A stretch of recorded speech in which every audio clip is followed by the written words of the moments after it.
Hello, and welcome back to I'll Watch What They're Watching, where we are curious and adamant about cinema. I am one of your hosts. My name is Kyrie. And I am your other host, Adam. Fun fact for us, this is the first time we've actually ever talked to each other. That is very true. We have done a lot of texting. We have discussed having phone calls, but this is the first time, I've heard your voice. Right, so nice to meet you. Yeah, same. Nice to meet everyone else listening. So, Adam, what's kind of your relationship to film? Like, what first gave you a love for movies? Sure, I think with most people it starts with family. Kind of your typical dad movie, right? Dad's going to pull out some random movie that he has a connection with and he's going to show the whole family. And there'll be times you're looking around wondering exactly what's going on here, but for the most part, it's a good experience, one of those core memories and things that you hold on to. We'd kind of make some big events out of movies as well growing up. Christmas became a very common opportunity for us to go out and see movies. As a teenager, you start going to the movie with your friends. So I have some specific memories as well there with a couple different friends that I would go see some of your big action blockbusters and, big kaiju monsters fighting robots and Transformers and all those different types of things with your buddies to just kind of be like, yeah, this is awesome. In the last couple of years, I would say I've really kind of developed this deeper sort of appreciation and willingness to track and engage and follow what's going on in the community and start to notice what I like about movies, what I like about film, and what makes a movie a good movie. So I'm really excited. I would consider myself fairly green, fairly new when it comes to a lot of, but at the same time, everyone has a bunch of movies they grow up with. Everyone watches movies. No one's really green, but when it's some of these conversations, I think I do tend to lean a little bit more of, yeah, I'll watch that, let you know what I think. So I'm very excited for this podcast and excited about movies and the industry in general. So that's a little bit about me. Tell me about yours. I know you have some very specific career aspirations, and sorry I'm spoiling that for you, but No, yeah. Mine kind of started in the same spot with my dad. To this day, we call each other, movie buddy. I have very fond memories of seeing, Lord of the Rings, James Bond, going to the theater, Star Wars, going to the theaters and seeing him with him specifically. Really got into kind of theater and the arts in high school. It wasn't as much movies. And then I actually remember like the key moment. I was at college and I was trying to figure out what to do with my life. And I went and saw Skyfall with some buddies and was talking, and it like hit me like a bolt of lightning. I called my dad afterwards and I said, I think I need to direct movies. And he was like, yeah, I think you do. And so that's kind of where it started. I was at BYU at the time. I explored film at BYU, realized I didn't actually like making movies. I just really liked talking about them. Analysis, critiquing film history, how film impacts culture, how culture impacts film. That's what I realized I liked, and I was like, oh, there's not a degree for that. Fast forward now, turns out there is a degree for it. Not every school offers it, but yeah, as of quite recently, this upcoming fall, I will be attending my first semester at CU Boulder as a Bachelor of Arts for Film Studies, and it's like actually the critical studies part of it, which is the stuff that I like. hooray, that is so exciting. Thank you. I'm very, very excited. So, I don't know, as far as, like, I've kind of been in the film sphere for a handful of years. I would say probably for the past 10-ish years, I've been kind of, 8 to 10 kind of been in that sphere, but only the past 4 or 5 have I really started kind of, like, really being more active on Letterboxd, writing. I think our listeners are going to like you more than me. No, that's... I do think that. Because I think I'm going to be a little bit more critical. Well, but who knows? I know there's a movie on my list that you've given 3.5 stars, which I think is blasphemy, but we'll get there. Well, we'll get there.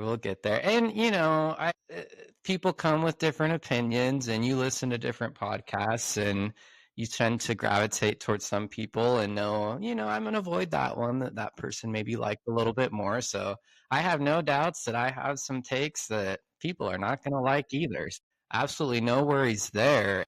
it could be an interesting dynamic a little bit too. I found myself recently as I've been looking at films and movies that are coming out of just kind of breaking it down of how and why did this get made? Like, what were the motivations behind it? How did all these people come together? So I'm really excited to look at some of that part. And so, we'll bounce off each other, and you'll focus on the things you focus on and like, and I'll focus on the things I focus on and like. We'll come together and it'll be a great melding. I agree. I know we're both super excited. Yeah, I guess with that, we'll dive into the first episode. So, kind of our idea just to kick off the podcast and to get to know not only each other, but, to allow our listeners to kind of get to know us. We just figured, classic top 5 favorite movies. And one of the things we want to do is about once a month do various top 5s, which some of them will be ones that we come up with. We might throw it to, our listeners if they want to hear a top 5. I'm regretting already. I'm like, man, some audience members going to be like, top 5 Disney live action remakes. And I'm just going to be like, son of a. Sure. Who doesn't love rankings? Who doesn't Right. love roasting people for their rankings? So it'll be a good time. Yeah, so pretty basic top 5, just top 5 favorite films. So, how did you pick your top 5? Like, what does a top 5 or like favorite film mean to you? In a lot of ways, this work has already been done for me because of a little app called Letterboxd, right? And you see a lot of social media. If you follow Letterboxd, they're always going to the red carpet premieres and asking these famous actors and actresses, what's your Letterboxd top 4? And so it's this big thing. You got to make sure that you have a good Letterboxd top 4. And so I don't know when I got Letterboxd, but I have it. So I've kind of looked at this before. But as I was getting ready for this podcast, I did have one of those. Is this movie really like a top 5 film? And the answer is probably maybe not. But the way that it shaped me and the way that it's had an impact in my life or kind of framed me or a key moment in my life, I think is why the particular movies I chose are in my top 5. So I'm glad we're doing more top 5 episodes. So I think especially as you start looking at if we did like a top 5 of the last 5 years or something like that, that'll help me focus myself a lot more into some of the different aspects of cinematography or acting or story and those types of things that I can shout out a little bit more instead of talking about, I just loved this movie when I was 8. What about you? Kind of in the same boat. The ones that I picked are, yeah, maybe not my best film or like the best films or films that I think are the best films ever made, but they are my 5 favorite films. Exactly. We'll have plenty of times to be pretentious in this podcast, so no worries I'm about sure that. will. But and same thing, there's one on my letterbox that is my pretentious pick. I really like the movie, but it did not make this list, but That was Vertigo, right? right. Okay, yeah. Which I'm sure, again, we will talk about Vertigo at some point. All right. Well, let's dive in. What is your number 5? Okay, my number 5 favorite movie is School of Rock. Now, Kiri, we had some conversations this last week, and you have not seen School of Rock. So I thought it would be fun if you told us what the summary of the plot of School of Rock is. I'm genuinely curious what you can say about this movie. I think I'm actually going to be pretty accurate because I want to say I've looked at the summary before. I know enough about the film. I just haven't seen it.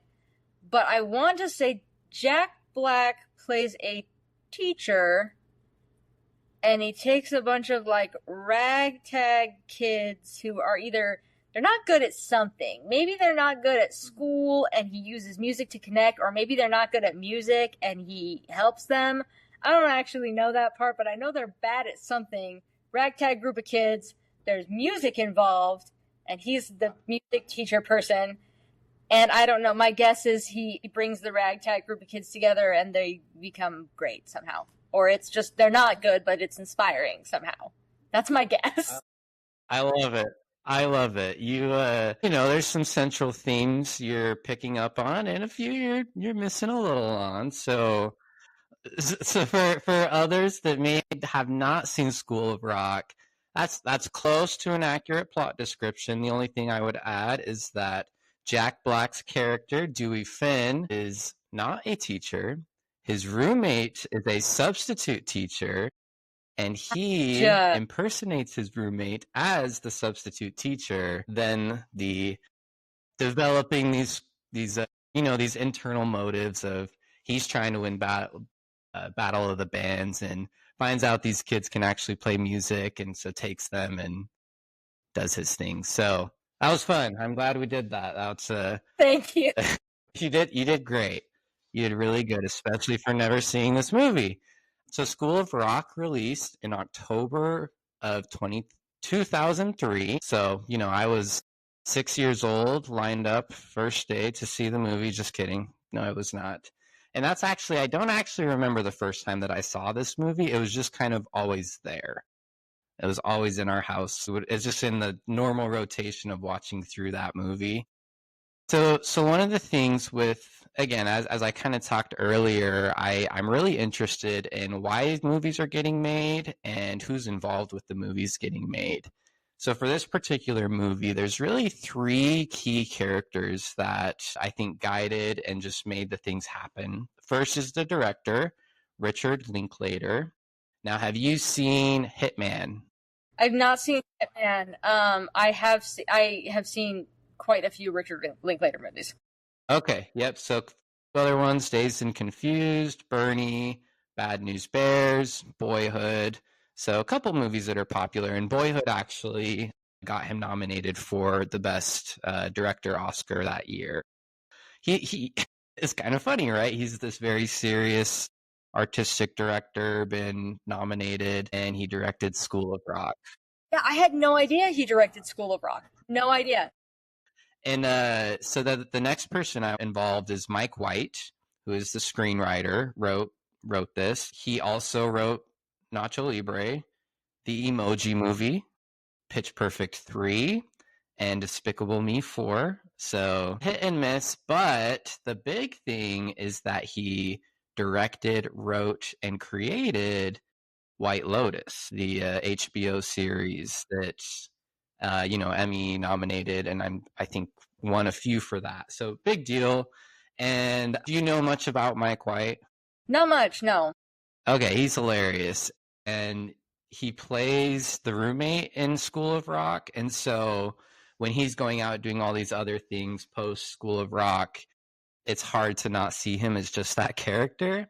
And the big place that you see him is in Survivor, the TV show, like the reality TV show Survivor. So he's in one of the seasons, and oh my gosh, he is so funny. In his season, he is just so funny. I think he said that in a lot of ways it kind of prompted him to then go and create White Lotus. But there's this one scene where they're looking for an immunity idol, and he's just drinking wine, kind of like looking around with them, but you can tell he doesn't actually care. Anyways, it's just hilarious. And so apparently he was neighbors with Jack Black and wrote this movie, and they never really talked to anybody else because Mike White was like, oh no, I wrote this movie for Jack Black. That was going to be my next question. Did he write it with Jack Black in mind? Yes, absolutely. And obviously that's the third person is Jack Black.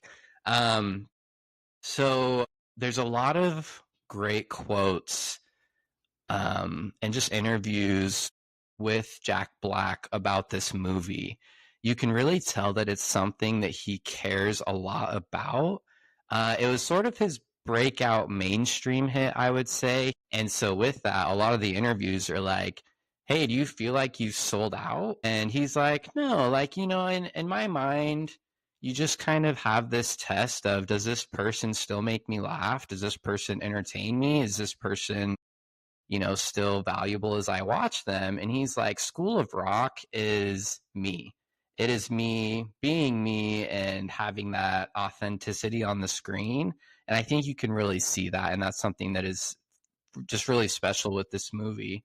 But I Yeah. found those particular lines of like thought that he's having so interesting when you now look at what his recent sort of filmography is. You know, Minecraft, Jumanji, Super Mario Bros, Kung Fu Panda 6 or whatever. And I just find myself like loving Jack Black because of this movie, School of Rock. And when I see some of these other roles, and admittedly I have not seen Minecraft, but I know kind of the dialogue around it, and it doesn't interest me that much because I just feel like it is missing some of that authenticity. Now at the same time, I'll give him a ton of credit to the way that he interacts with his fans, especially kids. He does so much and he's so good at doing that entertainment. But I think it's reached that point that he talks about where is that entertaining for me? Do I think he's sold out? Not necessarily, but have I kind of left what he's doing behind a little bit? Right. That makes sense. Yeah. But anyways, he's great in School of Rock, and I think again that's what makes this so good is his authenticity with these kids. It's just amazing. The kids is it's a funny story as well. None of them are trained actors first, from what I could tell. And I shouldn't say all of them because like Miranda Cosgrove, obviously, I think they had filmed the pilot for Drake and Josh and then she got called to do this movie or something. So a couple of them were, and she has a much more established role, I would say, in this movie as well. So, and she's actually, spoiler alert, she's not in the band actually. First, they want to make her a roadie, and then she becomes the band manager. Anyways, she's great. She's really good in this movie. But they actually hired kids that were musicians first, and they basically said, "We want this to be real." And the acting, whatever, we can fill that in the back end basically and train them and do whatever they need and send them to school. And I think it really works for this particular movie. And Jack Black is so good at just engaging and kind of pulling out of them that you don't need them to be fabulous actors. So anyways, this was a pretty successful movie. It made about $131 million off of a $35 million budget. There's also this great sort of behind the scenes. Historically, the band Led Zeppelin has been very stingy about their music in movies. So there's this big concert at the end of the movie, and I guess while they were at that concert, they bring Jack Black out onto the stage and he looks into the camera and pleads and begs Led Zeppelin, gets the crowd to start chanting, begging Led Zeppelin to let them use this song in the movie, and it works. That's awesome. Yeah. So just again, it just feels like so many things in this movie just you're like, oh yeah, that makes perfect sense. This movie was just sort of destined to happen and just it worked because of everyone that was involved. This quote from that same Rolling Stones article I was mentioning, it says, over the years, it's inspired a hit Broadway musical, a TV show, and a children's book and helped popularize actual School of Rock programs for kids who want to serve society by rocking. 2 decades on, it remains a wildly funny movie with honest to God great tunes, and its kind, inclusive spirit has aged much better than most 2000s comedies. But you watch this movie and it's just gold. They just have something there that's really special. It's Jack Black, he says, that's the one that's nearest and dearest to my heart because it was so much a part of me. That character with the love of rock and roll and not really fitting in the world of rock, it does mirror my experience with the entertainment industry. It felt like the planets aligned and I got to do the movie that I was born to do. It didn't really matter if I did anything else after that. That's my tombstone. I can just chill and relax now because I did it. So obviously it means a lot to him. Movie means a lot to me. I really like this movie. It's really funny. It is just wholesome, good time to just watch this movie. So I had this question. You seeing this, not seeing this movie, who could you picture that could do this movie that is not named Jack Black? I actually did think of someone based on what I know about the movie. Great. Who's your person? Robin Williams. Absolutely. Absolutely. He could, yeah. I don't know why I didn't think of him, but that is. I mean, with Dead Poets Society right there, and just, Good Will Hunting, everything he's done. Like, I couldn't think of a better one. I tried to think of a more modern one, and I was just like, I feel like that same kind of vein. If it wasn't going to be Jack Black, it would have been Robin Williams. You're absolutely right. I threw in a couple other names here. Steve Martin. Okay. Conan. Now, Conan's version of this is less wholesome. He's more mean. Melissa McCarthy. I think she could pull this off. Also threw in a few others. Paul Rudd, Amy Poehler, and one I thought would be kind of a fun little switcheroo role reversal is I think if you switched, Sarah Silverman is in this. She's a great comedian. She's the voice of, if you don't know, she's the voice of Vanellope in Wreck-It Ralph. Wreck-It Ralph will probably come up at some point. Okay, great. I think there's a version here where you switch her and you switch Jack Black, and I think there's some fun things that could happen here. At the end of the day, though, it's Jack Black. Like, you can't go anywhere else. It's his movie, like you said. It's just kind of the classic one that kind of propelled him into everything else. So that's School of Rock. That's my number 5. Let's hear yours. All right. Well, my first few picks in particular are a little more on the pretentious side, but that is just the way it's going to be. So my number 5 is 2015's Mad Max Fury Road. Now, I did scope out your Letterboxd. What the hell is this 3.5 stars rating, man? Okay, hold on. Let's take a step back. I don't know when I watched that. You can check on Letterboxd when I did. I've mentioned early on in this podcast, I'm new to all of this, to understanding my tastes, to understanding what I like, and a lot of what happens in Mad Max I like. But it is a little goofy, and I think that's the only reason why that it dropped for me. And let me just clarify, 3.5 is 7 out of 10. Mad Max Fury Road is arguably the best action film ever made. Isn't one of the characters' name like Scrotus or something like that? Listen, that's not one that I remember, but that is also not out of the question. But kind of the crazy thing about Fury Road, like at least in a lot of the circles that I'm in, it's kind of one of those things where it's like the first Mad Max is like, yeah, I think I gave that one 3.5. It's like, yeah, it's good. Their budget was also basically like $20 and like a bag of Cheetos. Like that was the budget. The first Mad Max, it was George Miller's, it was his first time ever making it. It literally was like this independent random thing that came out. It's got some quality to it. I don't think it's the greatest thing ever made. Road Warrior is fantastic. And that's kind of the thing is Road Warrior came out and people are like, oh, it's the best Mad Max movie ever. This movie's amazing. There's no way you can top this. That's number 2? Yeah. And then Beyond Thunderdome is the third one, which is that's when Tina Turner's in it. Again, I haven't seen it, but I've heard it's goofy. There's some problems. Goofy. And it's not bad. It's just goofy. Right. And then Fury Road came out and people were like, wow, we didn't think one could be better than Road Warrior, but here it is. So, yeah, I'll go into a little bit of why I love this. So it did win 6 Oscars. It won a lot of the technical Oscars. It did not win Best Picture Director or Writing, which I think is a sham. It also did not win Best VFX, which surprised me. It lost to Ex Machina. I'm not torn up about that. I think Ex Machina is amazing. That's a great movie. You and I talked about this a little bit, but do you know what the Bechdel test is? Yes. So essentially, it's a test in a movie. Do 2 named female characters have a conversation in the movie that is not about another man? Yes, that's exactly it. So it's 2 female characters. They have to have names.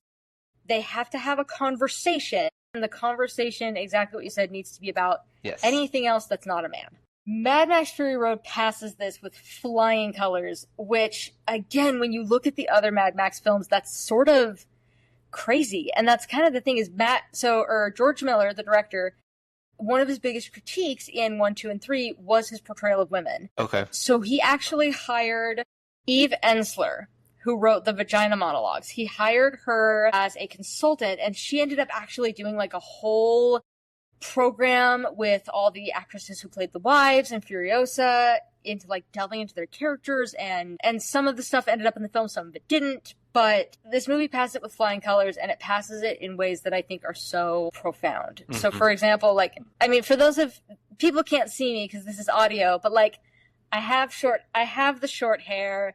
I've always been more of a tomboy. Furiosa walked on screen, and I was like, my new favorite fictional character exists. So obviously, like, I love everything that Furiosa is. She's a badass. She's strong. She can go toe to toe with Max. Like, I love Furiosa. But my favorite scene is actually where it subverts expectations. So this is a little bit of a spoiler alert just for this scene. If you haven't seen Mad Max Fury Road, go watch it immediately. Come back and listen. But there's a point where the main villain, Immortan Joe, has like a straight shot at Furiosa's head. He's got his gun out. She's driving the war rig, and he's got a shot right at her, and he's about to shoot. Splendid, the wife who is 9 months pregnant, opens the door and shields Furiosa from Immortan Joe.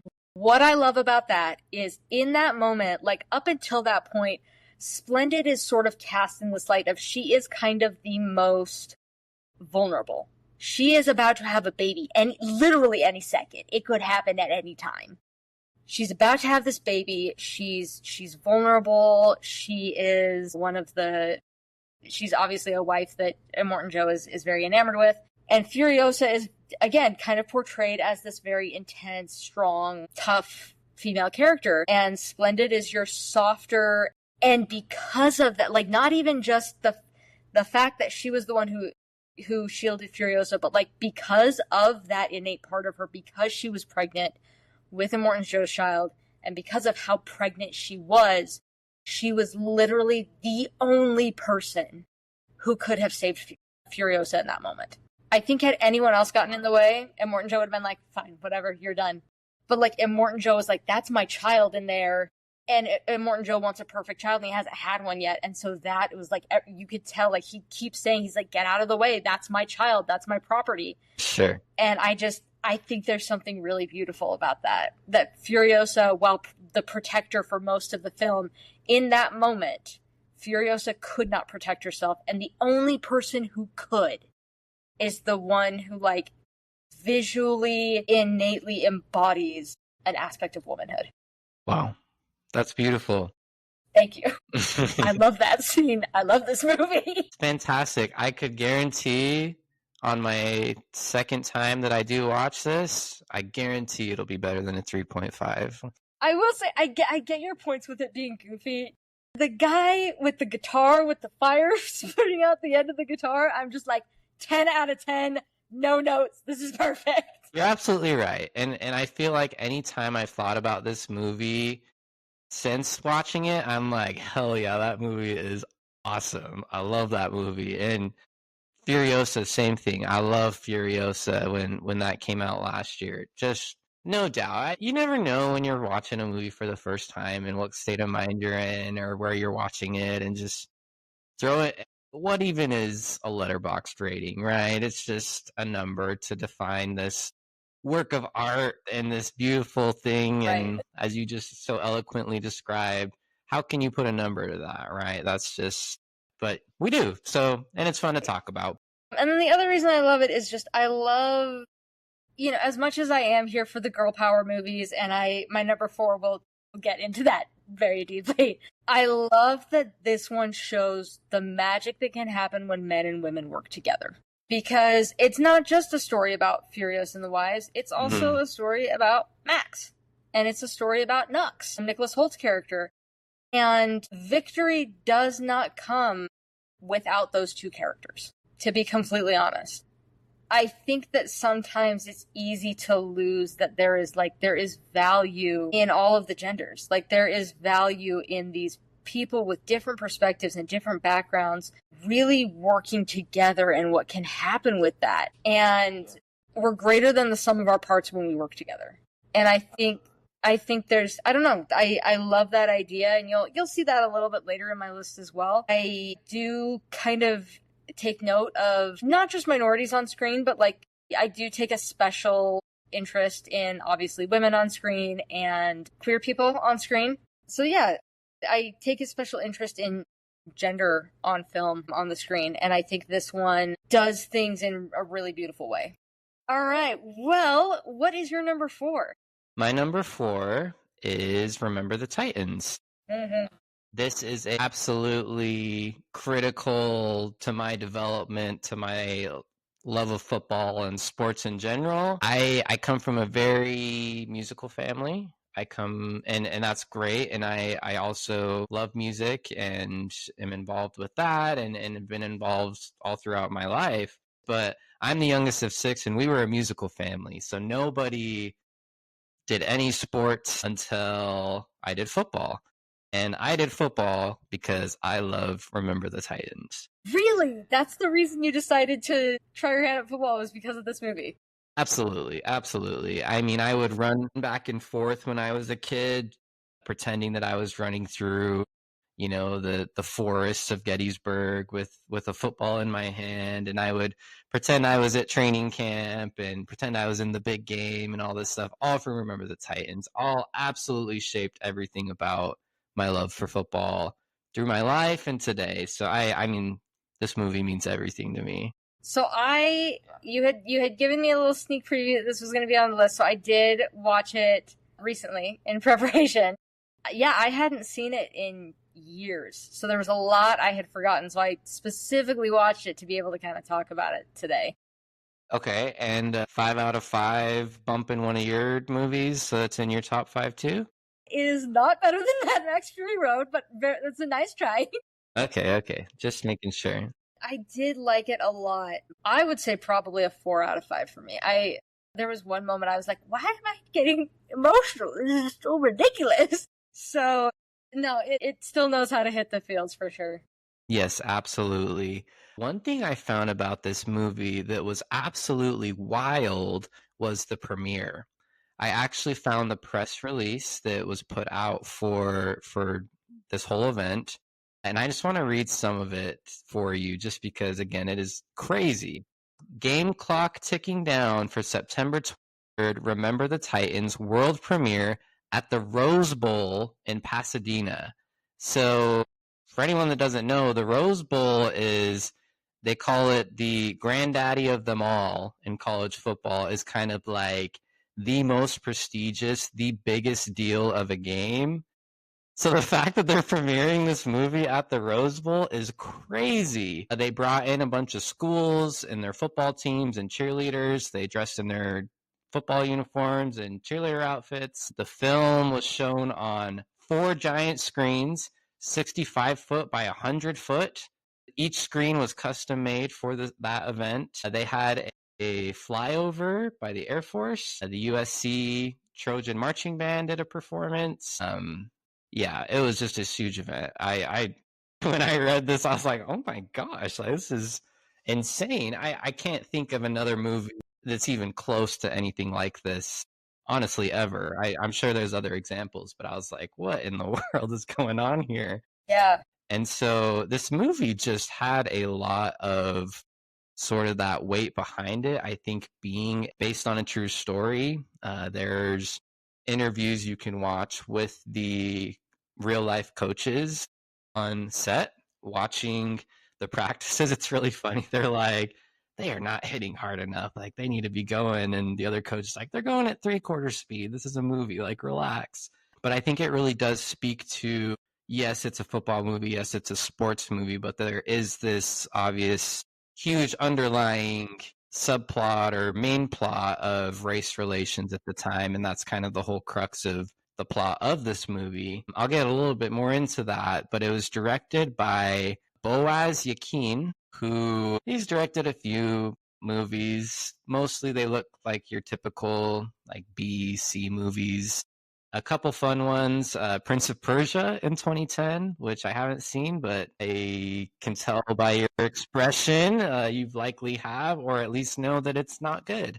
It's a movie. Like, I remember getting a kick out of it when I first watched it. I watched it a couple years ago and I was just like, First of all, Jake Gyllenhaal, not Persian. Not at all. And then there's just some other things that, I don't know. Yeah, anyways, the other one that I wrote down is Now You See Me. So that's at least a fun movie. So nothing too notable about him and nothing I read or watched. He wasn't too involved. Jerry Bruckheimer, though, big blockbuster guy. He was the producer. He was the one that bought the screenplay and just kind of moved all the balls to get this movie made and talked Disney into it and everything. Some really notable actors in this movie, right? Obviously, Denzel Washington. Baby Ryan Gosling. Baby Ryan Gosling, gotta be the best. We also have baby Hayden Panettiere. And then I did want to read, so the screenwriter for this movie, his name is Gregory Allen Howard. He unfortunately passed away in 2003, and I pulled this from his obituary that I found online. It says, Howard dreamed of being a screenwriter as a young man, but it took him years to find success. The spark of the idea for his first film came when he moved to Alexandria, Virginia. As a new resident, he heard the story of the city's T.C. Williams High School, which won a state championship in the early 1970s when it was newly integrated. Inspired by the story, Howard wrote the screenplay for a movie based on it, Remember the Titans.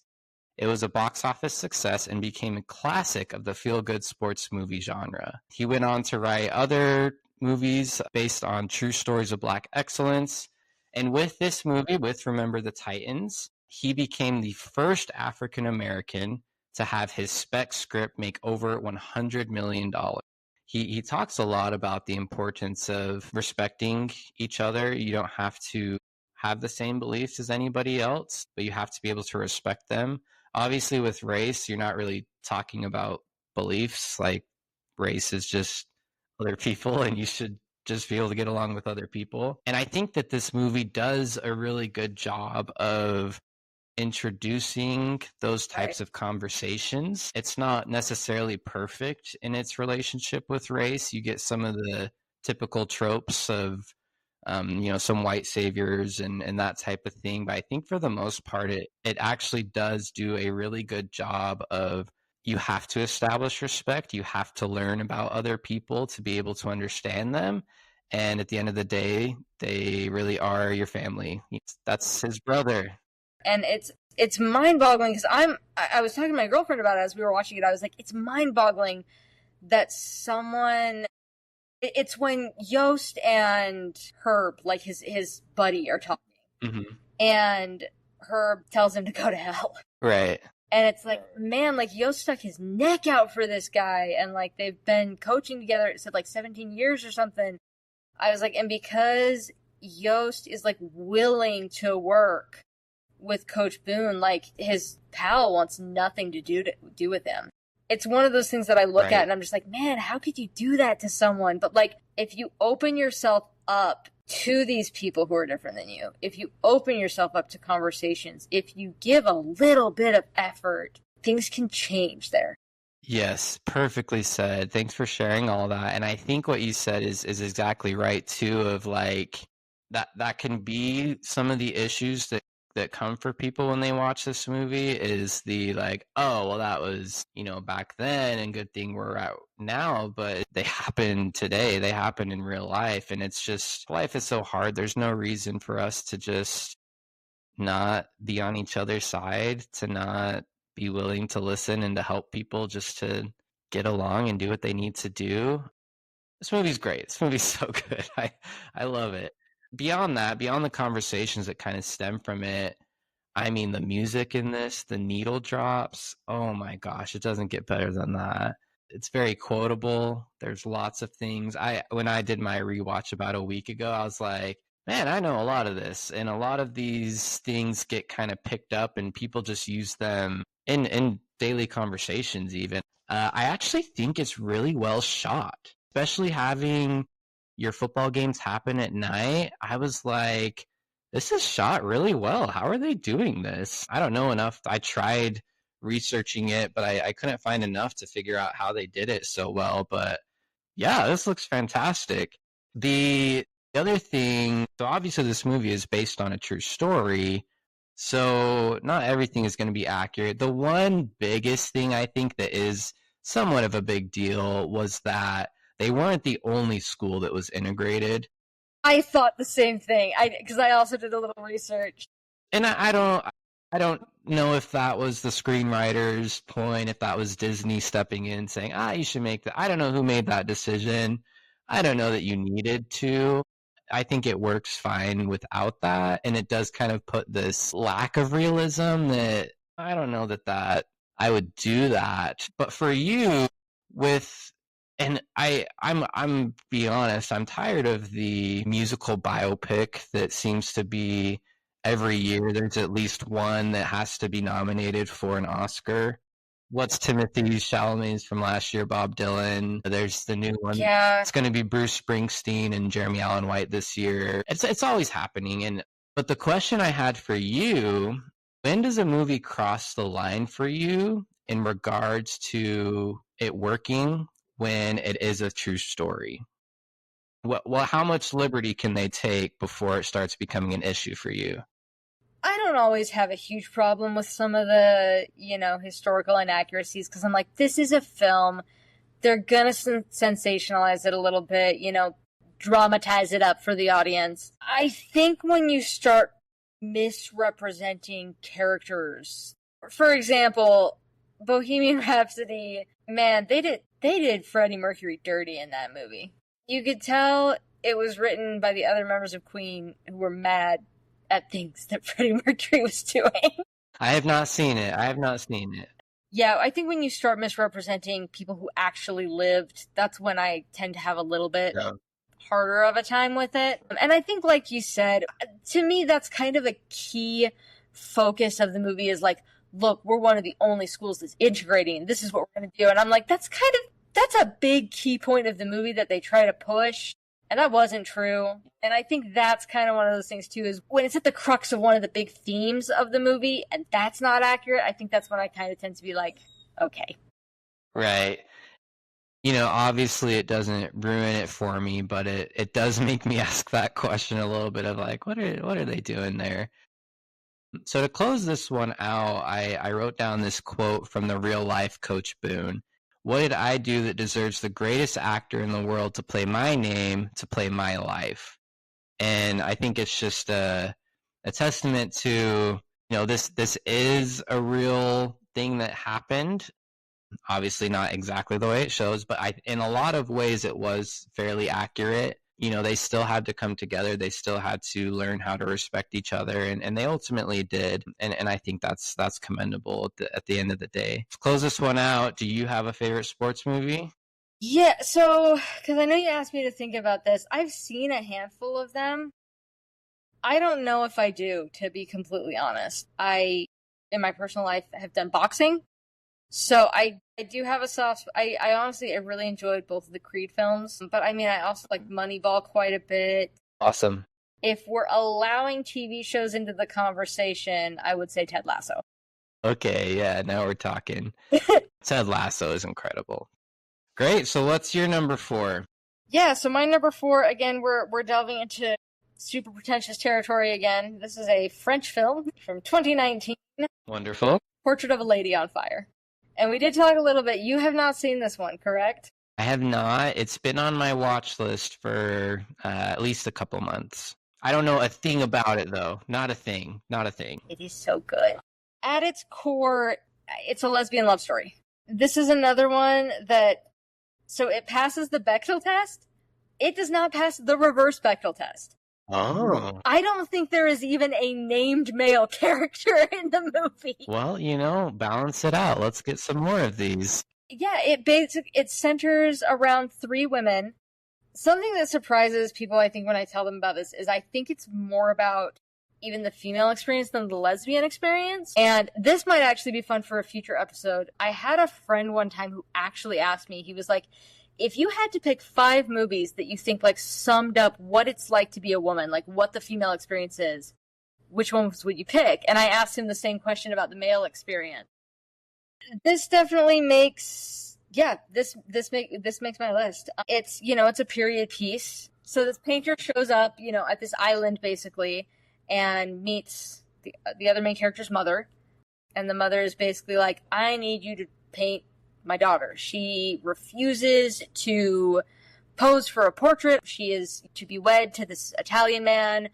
We're trying to send him a lovely portrait of my daughter, and she refuses to pose. So, painter's name is Marianne, and the subject is Heloise. And so, Marianne is tasked with Heloise thinks that she's been hired just to be like her friend, basically.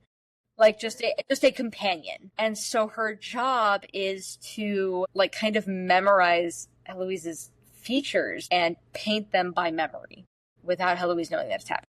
That is how it starts. I don't feel like this is a huge spoiler. Partway through, it is revealed what's happening, and Heloise says that at that point, they've become close enough that she goes, I will pose for this painter and this painter only. Wow, okay. The mother ends up leaving on a trip, and so the only people left, like, really in this manner that the movie is focused on is these two, and then there's a maid as well that they kind of take under their wing as well. She's much younger than them, and they try to help her with, a variety of things. But, it's a period piece, so I went into this thing being like, this is gonna be sad. This is gonna be real sad. But the final scene is like I'm not going to talk about it because I don't want to spoil it, but some of the best like facial acting I have ever seen. It's heart-wrenching. Like it's heart-wrenching. Again, most gay movies are sad, but so you're going into with this one, but just how it comes around is beautiful. I think what's really cool about it, and why I say it's more about the female experience than the lesbian experience, is it does a lot of focus on like what it means to really see someone. So Marianne spends a lot of time literally just looking and memorizing every aspect of Heloise to put that to canvas. And so there's a scene where she kind of talks about that, where she's like, yeah, you bite your lip if you don't want to talk about something. When you start to get embarrassed, your hand comes up by your ear. I'm not saying the exact things, but she starts to kind of notice it, and then Heloise kind of turns the tables on Marianne and says, okay, well, you do this when this happens. You do this. And you can see like they're seeing each other. And it's not just this superficial thing, like they see the other person. Mm-hmm. They know that other person simply by observing them in this space. And when that happens, like, of course you can't help but fall in love when you really see someone as they are. Like, I couldn't stop thinking about it. I talked to everyone about it. It was a movie that I was just like, this movie, one of the most romantic movies I've ever seen. And I'm not just saying that, like, obviously as a lesbian woman, it's great to see representation on screen, but like, I have straight friends who are like, oh no, that movie is like the romantic movie of the decade. So Portrait of a Lady on Fire, I just, like I said, it hit me just in where I was in life at the time I saw it. I have thought about it so many times since, and it is one of those movies that I felt really, really spoke to me, on top of it is just a masterpiece. Did it have any buzz around award season? It came out like very tail end of 2019, and I guess from what I read, it was not the movie that they like threw in the ring as, hey, we want this one to be considered. They put in the ring, I want to say, a version of Les Mis. And so this one kind of flew under the radar as far as awards season, and then it really got more buzz over the next few years. It was added to the Criterion Collection fairly quickly. Because I watched it just a couple years ago, and at that point it was already available on the Criterion Collection. So for those who don't know, could you explain the Criterion Collection? Because I kind of know, but I would also love an explanation. Yeah, so the Criterion Collection is a collection of films, basically a panel of their members. I don't know exactly how that's figured out, but they kind of decide what films have like changed cinema forever, or they're like very sometimes older films you can only find in the Criterion Collection. I have old like Charlie Chaplin films. I have a film in the 1920s, silent film called The Passion of Joan of Arc that you can't find except the Criterion Collection version. So their primary job is to just kind of like find both classic and contemporary films that they just feel like have sort of or define the medium in some way. So that's what the Criterion Collection is. So in like the pretentious film circles that I'm a part of, it's typically one of those movies where it's like, hey, this got added to the Criterion Collection. That's really cool. That's really exciting. But anyway, so that's what the Criterion Collection is. So yeah, Portrait of a Lady on Fire, I know, was added pretty quickly to the Criterion Collection. It made waves very fast. I know like casual moviegoers and pretentious people who have just really, really, really loved it. Anyway, that's Portrait of a Lady on Awesome. Fire. I would love to do a full episode about that movie someday because I do love it. So we have talked for a considerable amount of time. So to not completely overwhelm our audience, why don't we split this one into two parts? Yes, agreed. Cool. So let's go. We're just for the listeners. We're gonna stop here. We will catch you guys on the next episode. See you next time.